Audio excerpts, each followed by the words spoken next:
Hello everyone, welcome to my channel. नमस्ते। तो चलिए आज देख लेते हैं कि मूलांक 7 और भाग्यांक 7 वालों के लिए जुलाई का मंथ कैसा रहेगा, क्या आने वाला है, आपके लिए क्या गाइडेंस है। चलिए देखते हैं। Thank you universe, thank you so much.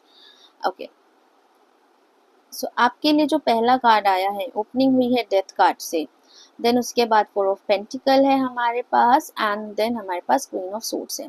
सो यहाँ पे जो मुझे बहुत स्ट्रांगली जो पहला मैसेज आया, यहाँ 5 ऑफ वेंस भी हमारे पास, तो पहला मैसेज क्योंकि डेथ कार्ड से स्टार्ट हुआ है, डेथ जो होता है वो मेजर अरकाना है, तो कुछ मेजर एंडिंग आपकी लाइफ में या तो रिसेंट पास्ट में हुई होगी या आप उससे गो थ्रू कर रहे होगे, जिसे आप फाइनली एंड करोगे।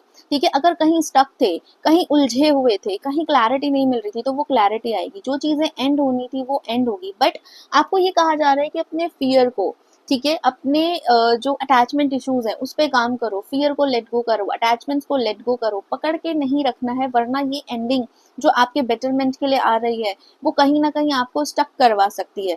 ठीक है, यहाँ पे मिड ऑफ द जुलाई में 4 ऑफ पेंटिकल की एनर्जी है, तो आप कंट्रोल करने का कोशिश करोगे। फाइनेंस रिलेटेड भी कुछ लोगों को इश्यूज हो सकते हैं। हो सकता है कि आपकी जो सैलरी है वो आते ही थोड़ी सी आपको लगे कि बजट नहीं बन रहा है।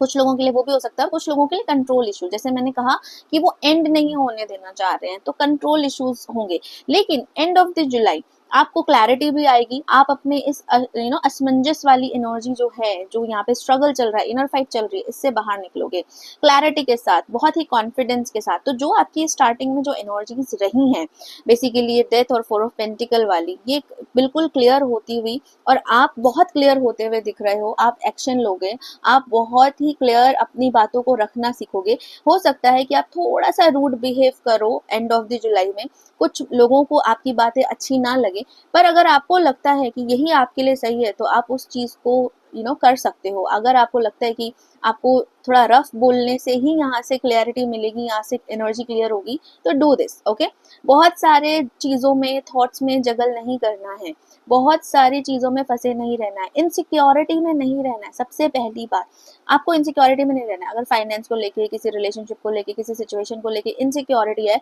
वो इनसिक्योरिटी को रिलीज करो। सो यहाँ पे परमानेंट एंडिंग की एनर्जी है, वो एंड करके आप आगे बढ़ पाओगे। आपको ये एंड करना ही पड़ेगा, आपको ये डिसीजन लेना ही पड़ेगा। जब तक नहीं लोगे तब तक उलझे रहोगे।